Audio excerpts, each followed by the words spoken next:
अस्सलामुअलैकुम everyone, I am doctor Shanza Tahir और आज की वीडियो के अंदर हम पढ़ने लगे हैं जी गोल्जी अपरेटस। आपके पास गोल्जी अपरेटस एक ऑर्गेनाली है। जैसे कि हम सेल बायोलॉजी पढ़ रहे थे तो हम फर्दर डिस्कस कर लेते हैं आज की वीडियो के अंदर गोल्जी अपरेटस को। आपके पास गोल्जी अपरेटस होता क्या है, फंक्शन क्या है, कहाँ पर मौजूद है, कहाँ पर नहीं है, सब कुछ पढ़ेंगे आज की वीडियो के अंदर। अगर आप चैनल पर नहीं हैं तो आपने जल्दी से चैनल को सब्सक्राइब कर देना है। फर्दर आपका कोई क्वेश्चन हो तो आप मुझे कमेंट डाउन भी कर सकते हैं।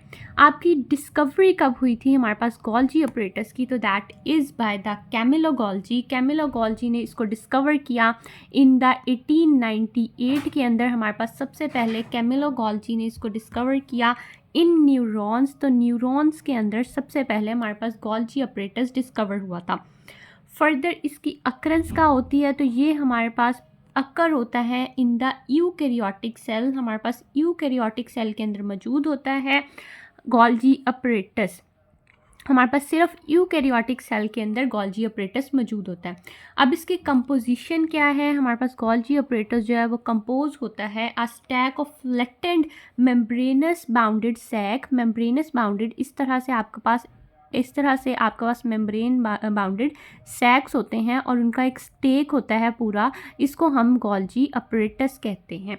जो हमारे पास एक स्टैक होता है उसको हम सिस्टर्नी कहते हैं, ठीक है जी। और ये गोल्जी बॉडीज़ होता है। और जो आपका सिस्टर्नी होता है, बहुत important information is that is derived from the budding by SER। Cisternae जो है वो आपके पास बडिंग फ्रॉम द SER से फॉर्म हुआ होता है, ठीक है जी। अब उसके बाद आपके पास यही प्लांट्स के अंदर जब गोल्जी बॉडीज़ होती हैं तो इसको हम डिक्टायोसोम कहते हैं। और ये आपके पास करती है फॉर्मेशन ऑफ सेल वॉल, ठीक है जी। ये आपके पास फॉर्मेशन ऑफ सेल वॉल में हेल्प करती है और ये फ्रेगमोप्लास्ट फॉर्मेशन में भी हेल्प आउट करती है इन प्लांट सेल। उसके बाद जी हम पढ़ लेते हैं कि गोल्जी अपरेटस का फर्दर स्ट्रक्चर और सारे फंक्शन क्या होते हैं। जल्दी से मैं आपको पहले इसके सारे स्ट्रक्चर समझा देती हूँ। आपके पास अगर हमारे पास एक सिंगल सिस्टर्ना सैक है तो that is called Golgi body. इस तरह से आपके पास एक सिंगल स्टैक है, that is called Golgi body. अगर यही आपके पास स्टैक ऑफ सिस्टर्ना सैक है तो that is called Golgi apparatus कहेंगे इसको।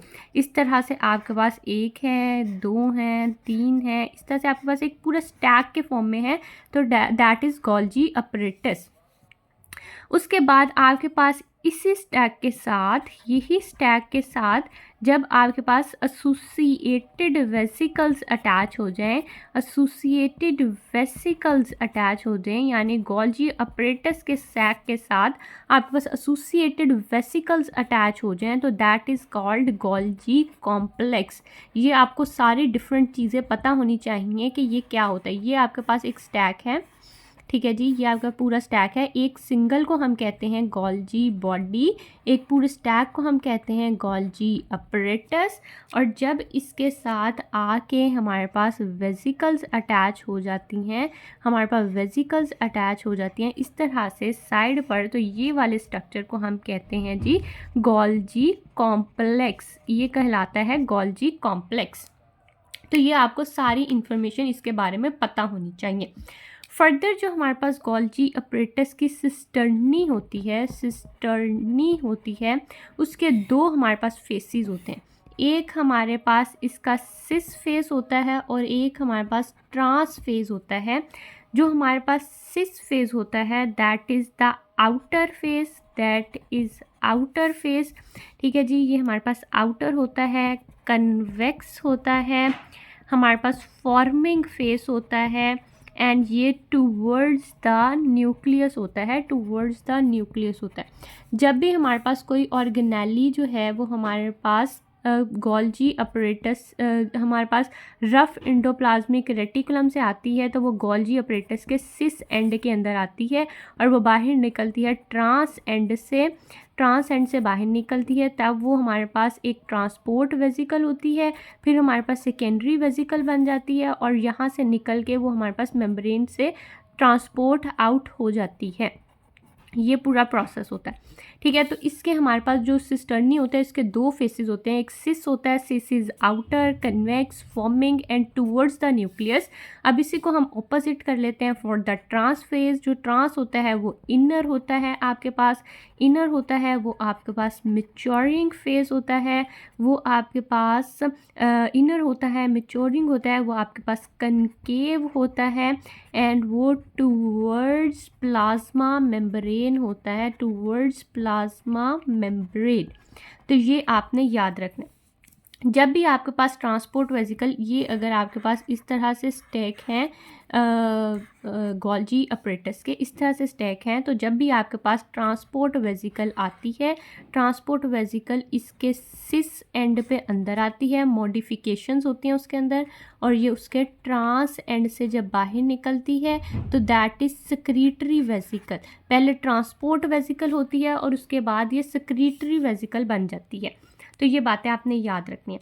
अब इसको याद करने के लिए एक निमोनिक है, आपने ट्रांस का निमोनिक याद कर लेना है और जो सिस होगा वो आपको ऑटोमेटिकली याद हो जाएगा। तो निमोनिक जो है दैट इज़ MI टेव, MI टेव से आपने इसको याद रखना है। M is for the maturing phase, ये मैच्योरिंग होता है। MI टेव से आपने इसको याद रखना है, M is maturing, I is for the inner, T is for the trans और AV is for the concave. अब इसी का उल्टा आपने कर लेना है फॉर द सिस। आपके पास ये मैच्योरिंग है तो वो फॉर्मिंग फेस होगा, ये इनर है तो वो आउटर होगा, ये ट्रांस है तो वो सिस होगा, ये कनकेव है तो वो कन्वेक्स होगा, ठीक है। तो ये बातें आपने याद रख लेनी है। उसके बाद जी हमारे पास, इसको हम फर्दर यहाँ से पढ़ लेते हैं, एक बार मैं आपको दिखा देती हूँ जो मैंने लिखा हुआ है।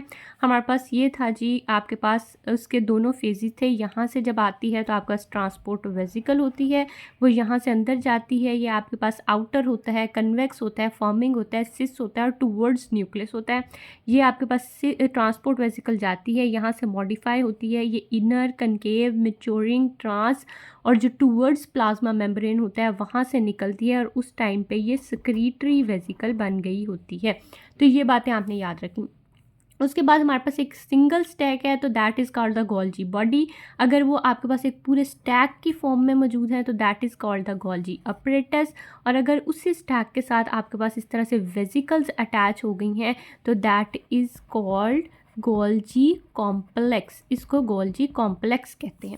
उसके बाद ये निमोनिक भी हमने देख लिया, MI टेव से, M is for maturing, I is for the inner, T is for the trans and AVE for the concave.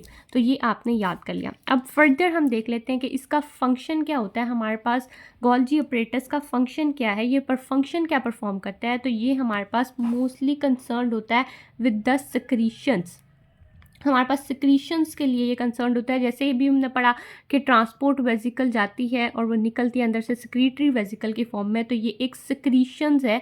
ये सिक्रीशंस को हमारे पास कंसर्न होता है, उससे उसको मूवमेंट कराता है, उसकी ट्रांसपोर्ट कराता है, उसकी मॉडिफिकेशन कराता है। तो ये हमारे पास सिक्रीशंस के लिए हेल्प करता है। दूसरा इंपॉर्टेंट फंक्शन, ये इसका मोस्ट कॉमन फंक्शन है। अगर मोस्ट इंपॉर्टेंट फंक्शन पूछे तो दैट इज़ मॉडिफिकेशन। तो मॉडिफिकेशन कैसे होती है? मॉडिफिकेशन होती है by the process of glycosylation. By the process of glycosylation आपके पास मॉडिफिकेशन होती है। आपके पास कार्ब्स के अंदर अगर प्रोटीन ऐड हो जाए तो आपके पास ग्लाइकोप्रोटीन बना देता है। और अगर आपके पास कार्ब्स के अंदर लिपिड ऐड हो जाए तो वो आपके पास ग्लाइकोलिपिड बना देते हैं। तो ये आपके पास glycosylation is the process of modification, ये परफॉर्म करता है। उसके बाद आपके पास फेग्मोप्लास्ट बनाता है जो हमारे पास हेल्पफुल होते हैं इन द साइटोकाइनेसिस। जब हमारे पास सेल की इस तरह से डिवीजन हो रही होती है तो दरमियान में फेग्मोप्लास्ट बनाने में भी हमारे पास गोल्जी अपरेटस का रोल होता है। और ये हमारे पास प्रोटीन की पैकिंग करता है। जो हमारे पास प्रोटीन आती है राइबोसोम से, हमारे पास रफ एंडोप्लाज्मिक रेटिकुलम से जो प्रोटीन आती है वो गोल्जी अपरेटस के सिस एंड में आती है। वो मॉडिफाई होके ट्रांस एंड से बाहर निकलती है और वो बाहर ट्रांसपोर्ट हो जाती है। तो ये हमारे पास जो प्रोसेस है ये भी गोल्जी अपरेटस परफॉर्म करता है। अब जो इसका ट्रांसपोर्ट का प्रोसेस है उसको मैं एक बार आपको डिटेल में बता देती हूँ कि वो ट्रांसपोर्ट ट्रांसपोर्ट का प्रोसेस क्या होता है आपके पास।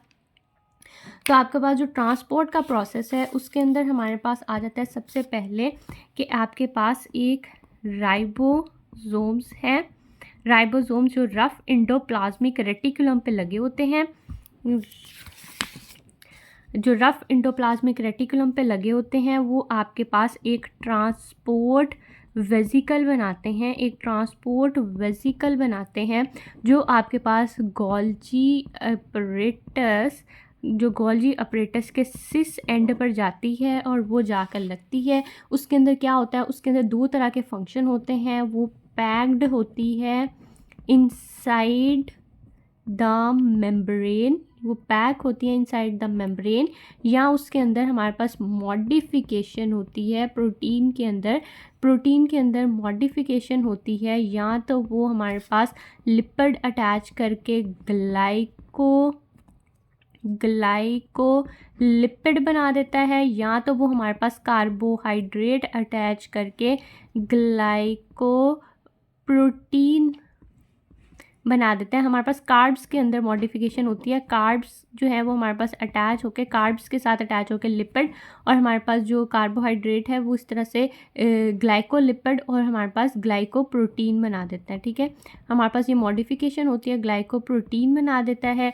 उसके बाद हमारे पास क्या होता है कि ये मॉडिफिकेशन जो है ये फर्दर हमारे पास कन्वर्ट होती है in the form of Golgi vesicle, जो हमारे पास गोल्जी वेसिकल कहलाती है, या हमारे पास वो सेक्रीटरी वेसिकल कहलाती है, सेक्रीटरी वेसिकल कहलाती है इस मॉडिफिकेशन के बाद।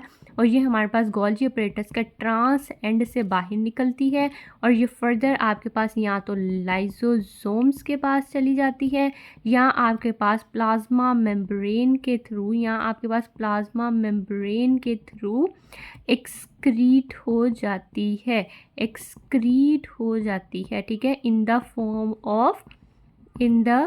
Of excretory granule, excretory granule के फॉर्म में ये यहाँ तो बाहर चली जाती है। अब ट्रांसपोर्ट का एक बार प्रोसेस दोबारा देख लें कि राइबोसोम्स है वो एंडोप्लाज्मिक रेटिकुलम के साथ लगा हुआ है, रफ एंडोप्लाज्मिक रेटिकुलम है, ट्रांसपोर्ट वेसिकल बनाता है, गोल्जी अपरेटस के सिस एंड में जाती है, पैक होती है इनसाइड द मेम्ब्रेन, या मॉडिफिकेशन होती है प्रोटीन लिपिड की बाय एडिंग द कार्बोहाइड्रेट, जो उसको कन्वर्ट कर देती है ग्लाइकोप्रोटीन और ग्लाइकोलिपिड के अंदर, और वो आगे गोल्जी वेसिकल या आपके पास सेक्रीटरी वेसिकल बना देती है, या स्क्रीटरी वेसिकल बना देती है, जो ट्रांस एंड से बाहर निकलती है। फर्दर वो या तो लाइसोसोम के पास चली जाती है या एक्सक्रीट आउट हो जाती है बाय द प्लाज्मा मेम्ब्रेन। तो ये आपके पास था एक पूरा लेक्चर आपका गोल्जी अपरेटस का। अब हम फर्दर इसको पढ़ेंगे आपके स्लाइड से। तो that is all from my side, thank you so much.